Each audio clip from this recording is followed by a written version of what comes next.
Gracias a todos. Buenos días. Primero quiero agradecer a los que nos invitaron. Está diciendo los nombres de la gente que nos invitaron hoy, como nuestros anfitriones. Gracias por su hospedad tan calurosa. También quiero expresar un saludo cordial de la Iglesia Unida de Cristo. Queremos que sepan que están en solidaridad con ustedes en este viaje.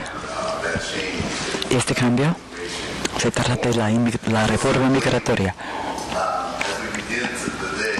Cuando empezamos el día, siempre quiero empezar con un cuento, una historia que va a poner la escena de lo que vamos a estar hablando. Cuando yo serví en Nueva York, como ministro de la conferencia, el Consejo de Iglesias del Estado de New York juntaba a todos los obispos, los ministros de conferencia, y íbamos de viaje a Washington para información sobre la legislación y visitas de los legisladores sobre un rango de asuntos. Siempre cuando íbamos, había en una de las... Se trataba de la reforma migratoria. No me acuerdo el nombre de la persona, pero era maravillosa. Nos dio la información sobre los legisladores y lo hizo más que una sola vez para que pudiéramos valorar qué tan eficaz era. Cuando ella empezaba, ella siempre llegaba y saludaba a todos y luego ella decía: bien, amigos, quisiera que todos saquen sus manuales sobre la inmigración.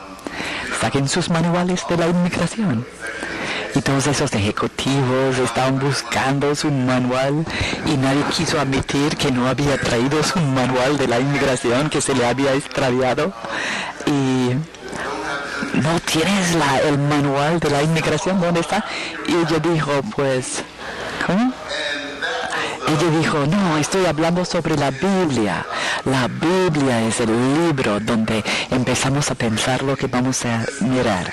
Para dar marco a esta conversación, en una manera de la Biblia teológica, en muchas maneras vamos a verlo mientras progrese el día. La Biblia, de hecho, es un manual de la inmigración.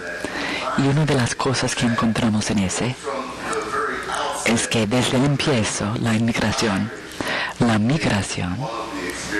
es una de las experiencias que la gente está luchando. Es un hecho difícil en la realidad.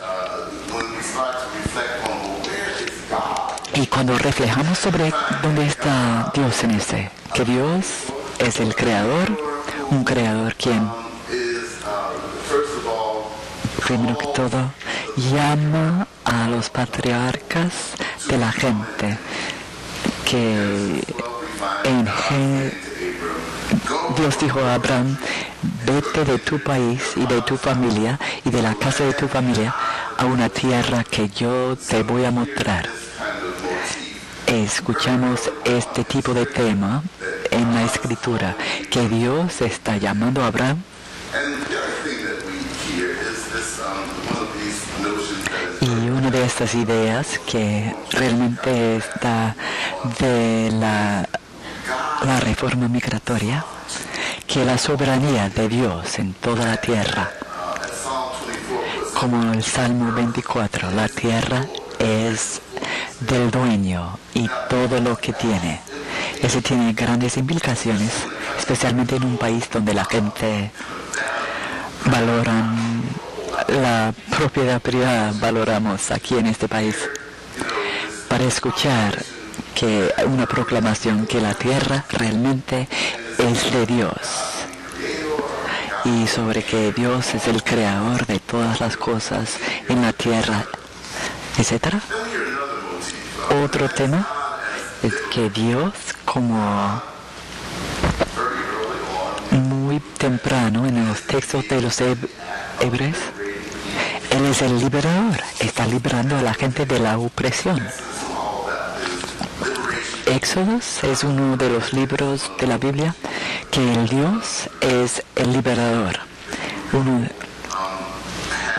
La gente hebrea, ¿cómo se dice? Fueron inmigrantes a Egipto y llegaron a ser esclavos y luego llegaron a ser inmigrantes a otra tierra de la casa de Dios. Y en estas historias encontramos la inmigración. También escuchamos en la Escritura que Dios es un Dios de bienvenido enorme. Nos llama a darle bienvenido al extranjero. Es un tema que va por toda la Escritura. Cuando estas palabras se escriben en Levíticos 19, cuando un extranjero vive contigo en tu tierra, no debes oprimirlo. El extranjero que vive con ustedes debería ser como un ciudadano entre ustedes. Debes amarlo como a ti mismo, porque tú fuiste extranjero en la tierra de Egipto. Yo soy el Dios y Dios está diciendo a los hebreos que deberían darle bienvenido y tratarlo como igual, como ciudadano al extranjero. Y es un recordatorio para recordarte que ustedes mismos fueron extranjeros en la tierra de Egipto. Ustedes tuvieron esta experiencia, y como tuvieron esta experiencia, ustedes deberían saber que no es una experiencia que quisieras estar tratado como persona de afuera. Preferías estar tratado muy bien, como igual, como un ser humano. Seguimos en el Nuevo Testamento, en los evangélicos, con el tema de inmigración. Primero como nené infante con sus padres, que Jesucristo estaba huyendo hacia Egipto para escapar la ira, el escape de la opresión, del peligro, escape, la inmigración y inmigración hacia Egipto por la seguridad. Así que Jesucristo empieza temprano en su vida como inmigrante, un niño inmigrante, y más tarde, cuando está enseñando, escuchamos que Jesucristo diga: cuando yo era extranjero me diste bienvenido. Cuando hiciste eso a lo menor de ellos, me lo hiciste a mí. Mateo 25, donde escuchamos que Jesús se identifica con los inmigrantes, con el de afuera. Y luego de reconocer todo eso, los que estudian la Biblia, han llegado al punto de decir: realmente no podemos decir que hay una sola teología de la Biblia. Una lectura por una doctora que era presidente de un seminario teológico en Chicago. Y ella habla sobre todos los temas de la inmigración en la Escritura. Habla sobre cómo tal vez no hay una sola teología de la Biblia que se puede decir eso sí es todo, es una sola cosa, pero ella dice eso. Si un tema teológico se puede encontrar en los textos de los hebreos, la teología de cómo la gente de Dios deberían tratar a los demás está encima de las posibilidades. Que si hay un solo tema organizador en las escrituras teológicas, es cómo se trata al otro, a los demás, cómo se trata al otro entre ustedes. Es la cosa que parece estar encima de los otros. Hay otros temas también que tal vez de algunas maneras pueden retar eso, pero no voy a profundizar eso, porque creo que ella se para en que yo apostaría en este tema de cómo se trata al otro y tratarlo bien. Es lo que sube hasta encima. Y la cosa que me impresiona sobre eso es que en muchos de los mandatos en la Biblia sobre cómo se trata al otro, siempre hay algo que se agrega. Acuérdate que tú antes eras el extranjero.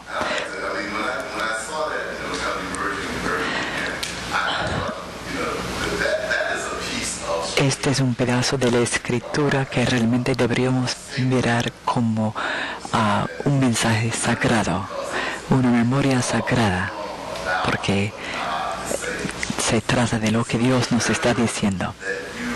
Acuérdate que una vez eras el extranjero. Entonces, es justo que nosotros en América escuchemos eso. Estados Unidos, si no es otra cosa, es una nación de inmigrantes. Pero si escuchas el debate nacional sobre la inmigración, parece que muchos de nosotros sufrimos un caso colectivo severo de la amnesia sobre toda esta idea de la inmigración. Como somos una nación de inmigrantes, todo el mundo aquí es descendido de alguien que vino aquí como inmigrante. Tenemos que acordarnos que algunos de nosotros no venimos de su propia voluntad, que los africanoamericanos están en Estados Unidos debido a la inmigración obligada para ser esclavos. Y eso complica el asunto. El hecho de que la inmigración es un tema constante en la historia de América y han sido olas de inmigrantes. Y hay mucha preocupación sobre la inmigración hoy.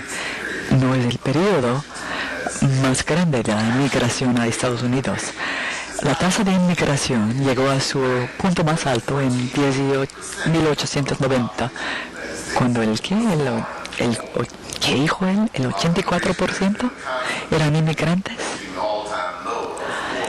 Pero su bajada en 1917 era nada más 4% de la población que eran inmigrantes. Siempre hay oposición a la inmigración, especialmente durante los periodos cuando hay mucho influjo, mucha llegada de gente.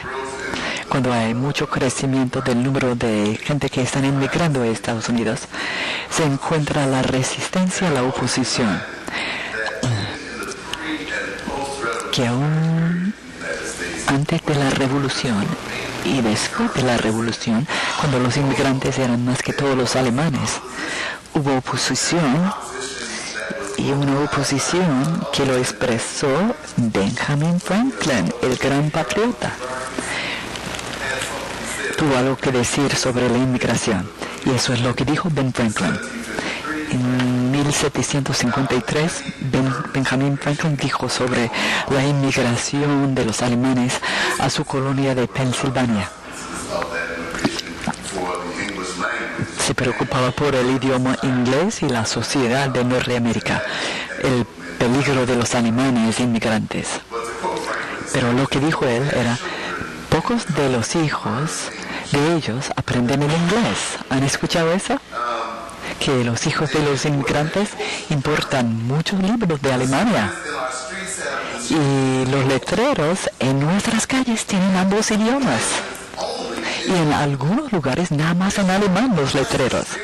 A menos que la importación de los alemanes, ellos nos van a predominar hasta que las ventajas que tenemos nosotros no van a ser, en mi opinión, no vamos a poder preservar nuestro idioma de inglés, y hasta nuestro gobierno llegará a ser de ellos.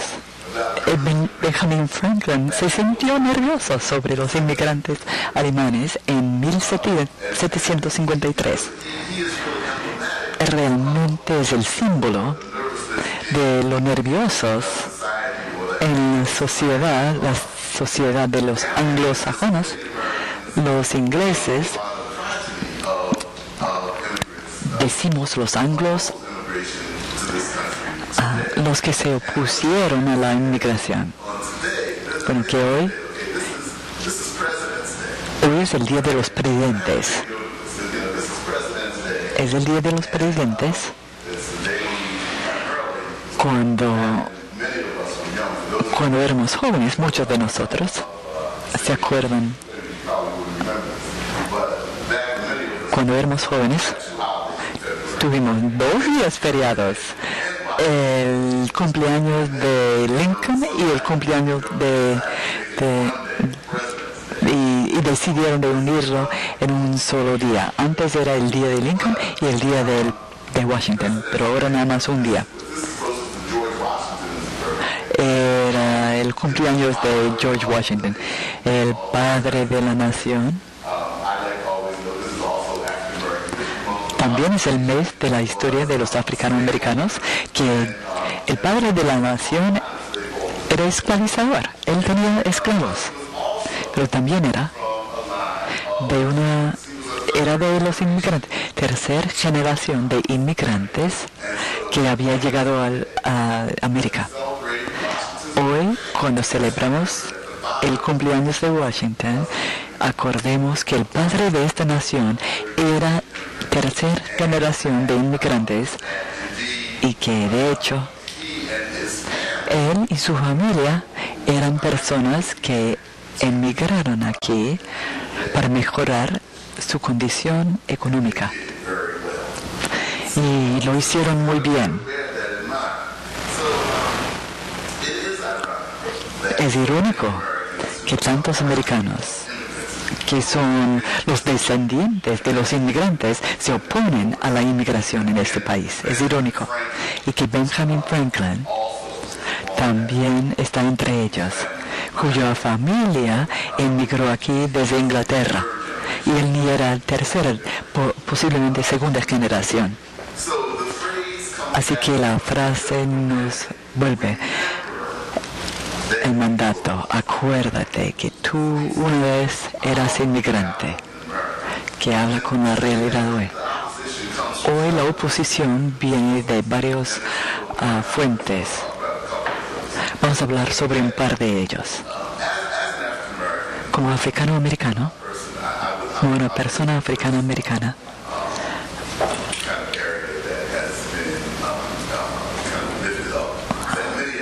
que muchos africanoamericanos, no todos, ni la mayoría, pero hay africanoamericanos con oposición y preocupación sobre la inmigración en estos días. Con frecuencia se usa como algo para dividir a la gente.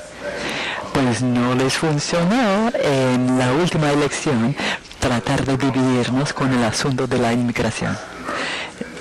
Llegó a ser el punto de solidaridad entre los inmigrantes y los africanoamericanos. En la comunidad de los negros, como los africanoamericanos, han visto olas de inmigrantes que vienen a este país. Lo que han visto ellos, los africanoamericanos, es que los euroamericanos o que vienen de Europa vienen aquí y consiguen cada ventaja que les dan, mientras que los africanoamericanos, especialmente cuando se compara en la parte temprana, como del 1800, 1900, que les negaron el derecho de votar, de mejorar su estatus económico, muchas cosas locas que pasaron durante la era de la opresión de la gente negra.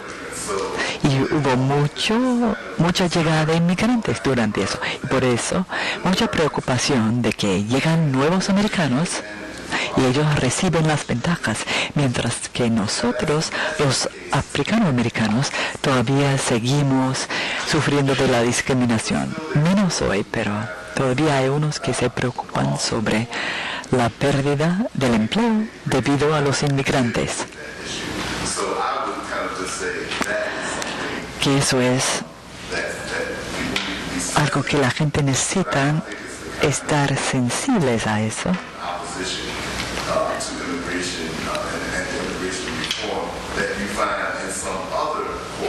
Pero no es nada en comparación con otra gente que se oponen a la inmigración. Gente que se preocupan porque ellos ven algo que no estamos viendo nosotros. Lo que ven ellos es que América se está cambiando, que las demográficas de este país se están cambiando. Y este cambio va a causar un cambio en la política de la nación y también en la economía de la nación. Y este cambio puede quitar el poder de los que han tenido el poder y las ventajas económicas en el pasado.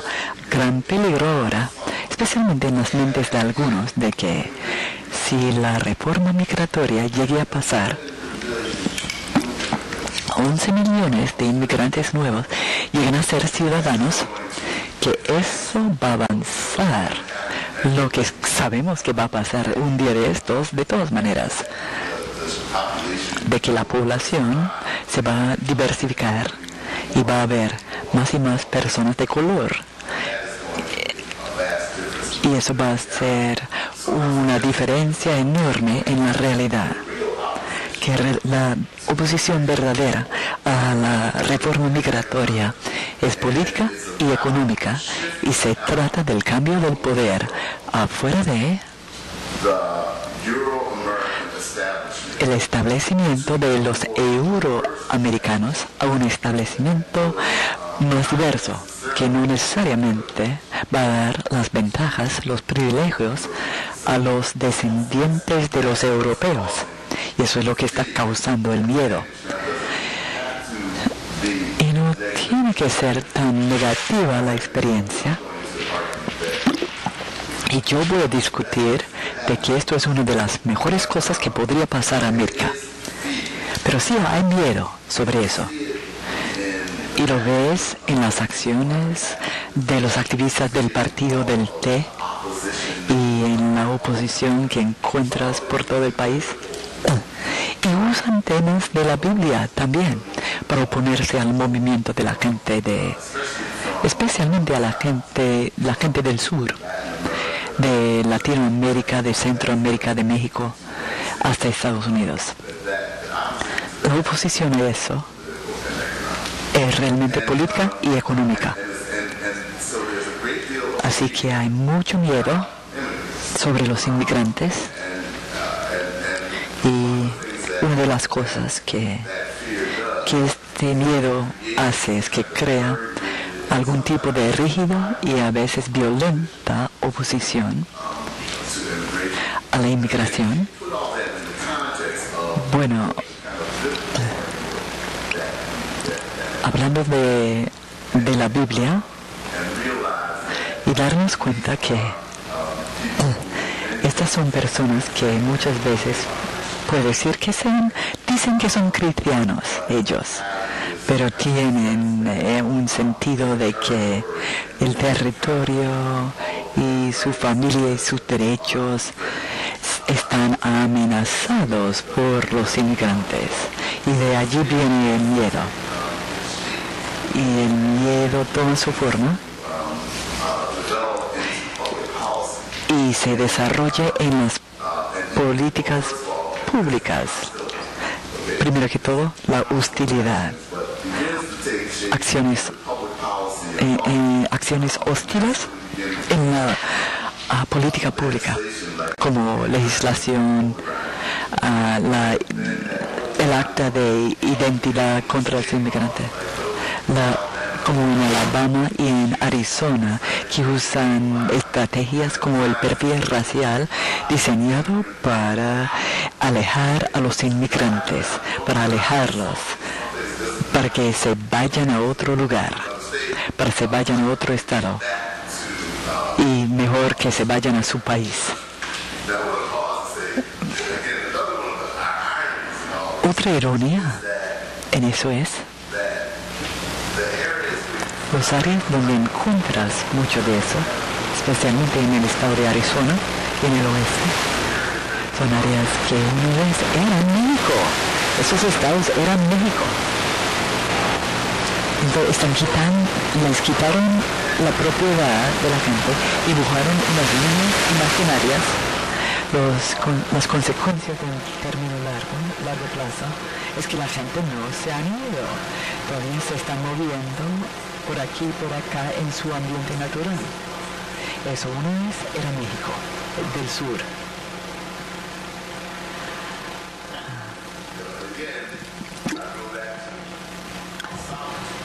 La soberanía del Dios. Uno es era de México, pero realmente la tierra es de Dios. Y toda la gente. Así que, Señor, Biblia que provienen de Dios. Unas leyes diseñadas para dejar de espacios permanentes que no llegan a ser ciudadanos. Y la ciudadanía es un peligro porque ellos pueden viajar a la ciudadanía.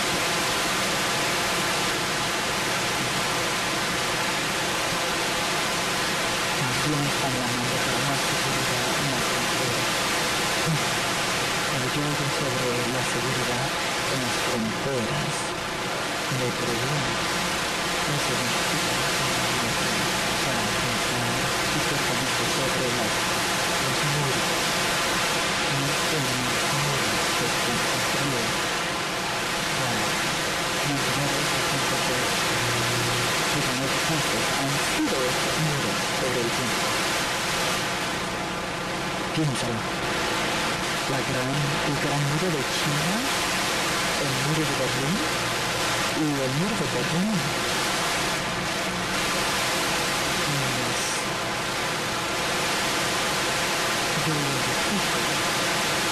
Yo no creía que la caída del muro de Berlín. Yo no creía que eso iba a llegar a pasar. Cuando la Unión Soviética, con la idea de que la idea de la seguridad en las fronteras, especialmente con un muro, es una broma. Y se debería verlo así. Y la gente que están a favor de eso se están engañando a sí mismos. Pero están llamando para más seguridad en la frontera.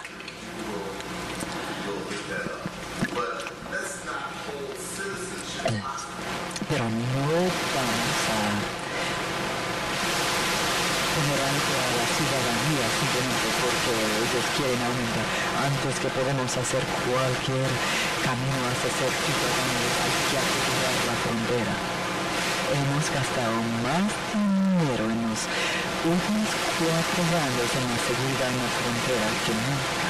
Hemos premiado al flujo de la inmigración más que en los últimos 4 años, más que nunca. Pero todavía la gente está diciendo que más seguridad, que necesitamos asegurarnos que la frontera esté segura. Bueno, no voy a pasar más adelante con eso.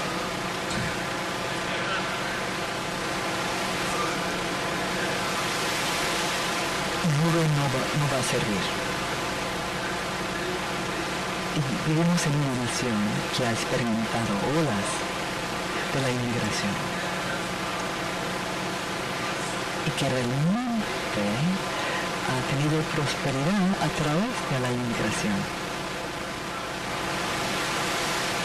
Así que es complejo porque la gente tiene diferentes experiencias distintas. Mi tía decía, yo trabajaba en una fábrica en Filadelfia por tantos años y yo he visto cómo los inmigrantes vinieron de Europa y ellos llegan a ser mi supervisor y a mí nunca me promueven. Ella estaba diciendo que el sistema era injusto para ella y les dio ventajas a otros.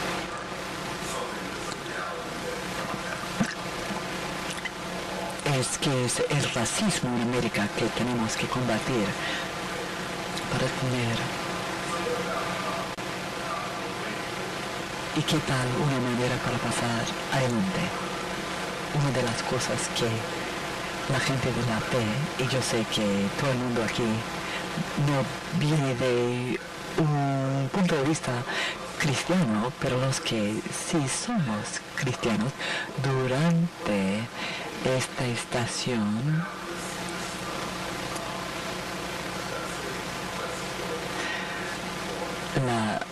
teológicamente una base para búsqueda de la reforma migratoria es que un sistema roto en que estamos involucrados todos, pagamos por ese.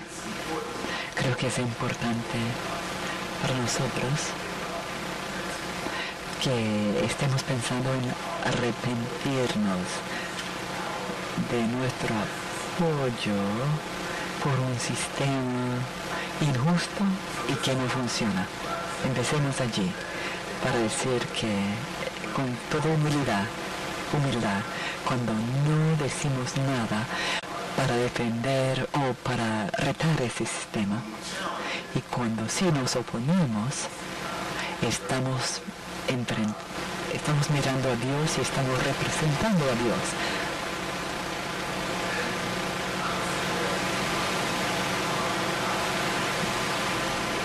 Estamos mirando hacia adelante para tener una vista diferente, teológica, que Martin Luther King Jr. le dio forma cuando él empezó a hablar sobre la comunidad querida. La comunidad querida incluye todo, es una comunidad, y lo que tenemos nosotros en Estados Unidos es una oportunidad de tener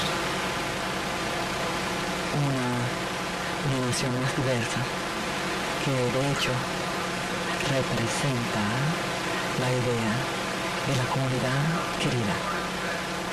Muchos discuten sobre el asunto del excepcionalismo de América, que Barack Obama le acusaron de no abrazar el excepcionalismo americano.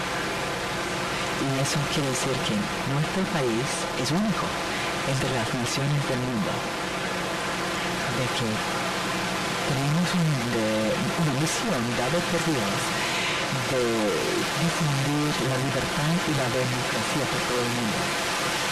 Durante la pregunta que si este país es la ciudad en la cumbre que no es sujeto a todas las fuerzas históricas, como el líder de los peregrinos dijo, excepcionalismo americano. Yo he concluido que no somos tan excepcionales. Tenemos entre nosotros el totalitariano, ¿cómo? Aunque seamos democracia, hemos explotado a la gente por medio de esclavizarlos, la limpieza étnica, todas las cosas malas que hemos hablado que están pasando por todo el mundo, se han cometido aquí en este país y siguen. No somos tan excepcionales. Pero he llegado a la conclusión de que tenemos una oportunidad única de llegar a ser exitoso, multirracial, multicultural, intercultural país. Y eso solo sería un logro. Tenemos esa oportunidad. El hecho de que América se está cambiando, como mencioné antes, multirracial, interracional, intercultural, y que hay mucha resistencia de parte de los que ahora tienen el poder, porque ellos se dan cuenta que la dinámica del poder y el medio ambiente económico se va a cambiar de manera que va a ser beneficioso a más personas más diversas. Las elecciones de 2012 empatizaron eso. A pesar de todo el dinero que los del lado derecho extremo, ellos perdieron. Y yo gocé cada momento de la pérdida de ellos. Hemos llegado a una gente muy distinta, más diversa, en una nación más fuerte, más diversa, más equitativa. Y vamos a llegar a más equitativos